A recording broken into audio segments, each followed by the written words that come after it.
Welcome back to my channel Mou blogs. তোমরা কেমন আছো সবাই? আশা করি ভালো আছো, আমিও ভালো আছি। তো সকাল সকাল শুরু হয়ে গেছে উঠোন ল্যাপা, কারণ মা না কদিন ধরে গোবর এনে রেখে দিয়েছে কদিন আগে। তা উঠোনটা লেপা হচ্ছে না, এ কাজ ও কাজ করতে করতে উঠোনটা লেপার কথাই ভুলে গেছি। আর এত পরিমাণে রৌদ্র যাচ্ছে যে গোবরগুলো না শুকিয়েই গেছে। অবশেষে আজকে আমি উঠোনটা লেপা শুরু করলাম। তো গোবরটা গোলানোর সময় দেখছি যে গোবরটা কেমন দলা দলা হয়ে গেছে, ভালো গুলছে না, কারণ কি বলতো শুকিয়ে গেছে। আর মা দিচ্ছিল জল দিয়ে, মা গোবরটাকে গুলিয়ে দিচ্ছিল জল দিয়ে, আর আমি সেটাকে ভালোভাবে লেপে নিচ্ছিলাম, কারণ দুজনে করলে জিনিসটা তাড়াতাড়ি হয়, তার জন্য মা আমাকে একটু হেল্প করে দিচ্ছিল। তো যখনই উঠোন লেপি তখনই দুজন একসঙ্গেই করি, কারণ দুজনে মিলে করলে তাড়াতাড়ি হয়ে যায়। তো এইখানে এসছি আবার দোকানের সামনে লেপতে, কারণ একটু এক্সট্রা গোবর ছিল বেশি, তা ভাবলাম যে তাহলে ওই পাশে লেপে দিয়ে আসি, তাহলে গোবরটুকু না নষ্ট হবে না। তার জন্য দোকানের সামনে চলে এসেছি লেপতে। আর এখানে দেখো আমার ল্যাপা ট্যাপা হয়ে গেছে, তো তোমাদের একটু উঠোনটা দেখিয়ে দিলাম।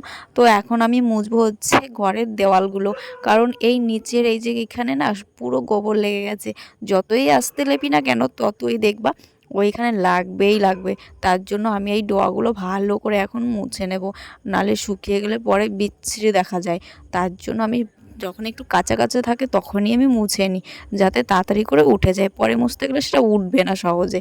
আর আমি আস্তে করে মুছে নিচ্ছিলাম, কারণ কি বলো তো, এখানে না আমার অনেকবার এই টিনে হাত কেটে গেছে, তার জন্য আমি আস্তে আস্তে করে মুছে নিচ্ছিলাম। ভাবছিলাম যদি আবার কাটে তাহলে আবার 12টা বেজে যাবে। আর কি বলতো, এইসব জিনিস না একটু মুছে রাখলে ভালোও দেখা যায়, সুন্দরও হয়, যে হ্যাঁ গোবরটা লেগে নেই, বিচ্ছে দেখা যায় গোবরটা যদি লেগে থাকে, আর মুছে রাখলে একটু সুন্দর দেখা যায়, তার জন্যই মুছে নেওয়া।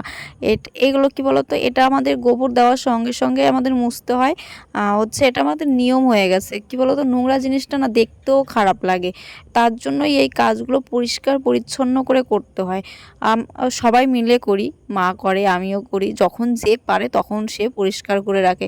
কারণ কি বলতো, এটা একটা অভ্যাস হয়ে গেছে যে লোকেও বলবে যে জিনিসটা পরিষ্কার করে রাখলে, যে লোকেও বলবে যে হ্যাঁ এদের বাড়িটা একটু যত্ন সহকারে সব কিছু গুছিয়ে টুছিয়ে রেখেছে, পরিষ্কার পরিচ্ছন্ন, তার জন্যই সব কিছু করা। আর এইখানে আমি এসেছি আবার চা বানাতে তোমার দাদাভাইয়ের জন্য। এত কাজ করে টোরে আবার চা বানাতে এসেছি, কারণ তোমার দাদাভাই তো একটু লেট থেকেই ঘুম থেকে ওঠে, তার জন্য আমাকে একটু লেট করেই ওর জন্য চা বানাতে হয়। আর সকালবেলা তো বাবার জন্য এমনিতেই লিকার চা করা হয়, তোমাদের দাদাভাই তো আবার দুধ চা খায় না, এই সরি লিকার চা খায় না, তার জন্য পরে ওর জন্য আবার করতে হয়। তো এইখানে আমি চা বসিয়েছি, এখনও বসাইনি, বসাবো। তো ছেলেও মাঝে মাঝে বায়না করে যে মামাকে একটু দুধ চা দাও, কিন্তু ছেলের তো মানা আছে দুধ চা খাওয়া, আমার ছেলের তো দুধই খাওয়া বানা, তাহলে আমি কিভাবে দেবো বলো তো। ওকে তো ছোটবেলায় ডাক্তার মানা করেছে যে ওকে দুধ ডিম মাংস বেশি না খাওয়াতে, দুধ তো মোটেও দিতে মানা করছে, যে ওকে দুধ খাওয়ানোই যাবে না। ওকে আমি কখন দুধ খাওয়াই জানো, সপ্তাহে একদিন বা মাসে একদিন দুধ খাওয়াই। জানি দুধ খাওয়া ভীষণ উপকার, কিন্তু আমার ছেলে সেই দুধটা শ্যুট করে না, তার জন্য ওকে আর দুধ খাওয়ানো হয় না ঠিক মতো। ওই মাসে একদিন সপ্তাহে একদিন এরকম করে দুধ খাওয়ানো হয়। আর ও মাংস না ভীষণ ভালো খায়, তবুও হিসাব করে ওকে খাওয়ানো হয়, সব কিছুতে ওকে হিসাব করে খাওয়ানো হয়। বেশি জোর করে খাওয়ানো যায় না, বেশি জোর করে খাওয়ালেই ও বমি করবে, আর নয় গ্যাসে চাপ দেবে ভীষণ পরিমাণে। আর এই দেখো ঘরে এসে আমি দেখি আমার ঘরের কি অবস্থা, চারিদিকে ছড়িয়ে রেখেছে, মনে হচ্ছিল সব ছুঁড়ে ছুঁড়ে ফেলে দিই, এমন একটা রাগ হচ্ছিল মনের মধ্যে, কিন্তু কি করব, তবুও তো করতে হবে। দেখো আমার মুখের অবস্থা দেখলেই বুঝতে পারবে যে বাইরেরটা করে এসে এখন যদি ঘরটা এভাবে আমাকে সামলাতে হয়। তো তারপরে দেখো ঘরটা গুছিয়ে আবার ঘরটা ঝাড় দিতে লেগে গেছি। কেন বলো তো, ঘরটা বিছিয়ে রেখেছিল, নোংরা করেছিল, ঘরটা আবার পরিষ্কার করছি তার জন্য। দেখতেও তো খারাপ লাগে, তাই না? আর ছেলে তো ভীষণই ছোট, ও আবার পরীক্ষা দিতে চলে গেছে, স্নান টেনান করে খেয়ে দিয়ে পরীক্ষা দিতে চলে গেছে। আর আজকে রান্না করছে হচ্ছে মা, তার জন্য আমি দেখো সব ঘরের খাটগুলো ভালো করে মুছে নিচ্ছি, কারণ এই সব সারাদিন তো সব কিছুই করা হয়, এই খাটগুলো পরিষ্কার করা হচ্ছে না, খাট আলমারি শোকেস আলনা এইগুলো তো পরিষ্কার করা হচ্ছে না, তার জন্য আমি প্রতিটা ঘরে ঢুকে ঢুকে এই জিনিসগুলোকে পরিষ্কার করে নিচ্ছি। আর এইখানে আমি বসে পড়েছি, দেখো একেবারে পা ছড়িয়ে বসে পড়েছি, কেন বলো তো, আমার কষ্ট হয়ে যাচ্ছিল, তার জন্য আমি মাটিতে এই মেঝেতে বসে পড়েছি, বসে তারপরে মুছছি। তো বেশ ভালোই লাগছিল। তো তুমি সংসারে যতই কাজ করো না কেন কোনোদিন দেখবে যে কাজ শেষ হয়েছে, এমন কোনো দিন নেই যে তোমার মনে হবে যে হ্যাঁ আজকের মতন কাজ শেষ। তুমি শেষ করবে তখন মনে হবে হ্যাঁ এই কাজটা আমার বাকি আছে, তো এই কাজটা করা হয়নি, যাক কালকে করব।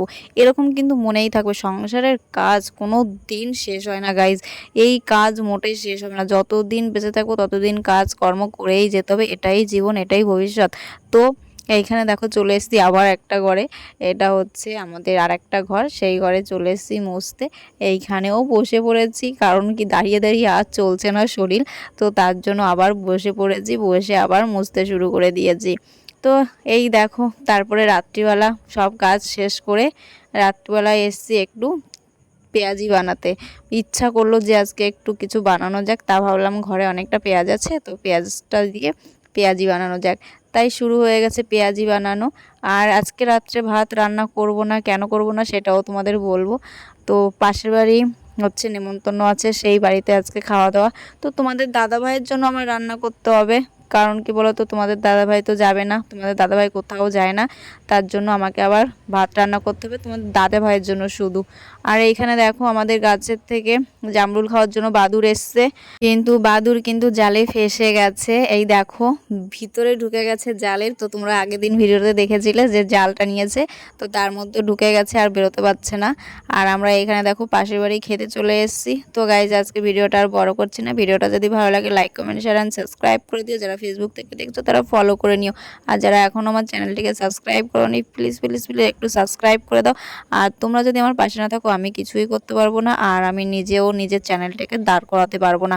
আর সবাই ভালো থেকো, সুস্থ থেকো, সবাইকে ভালো রেখো, আর সবাই সবার পাশে থেকো। চলো আজকের মতন টাটা।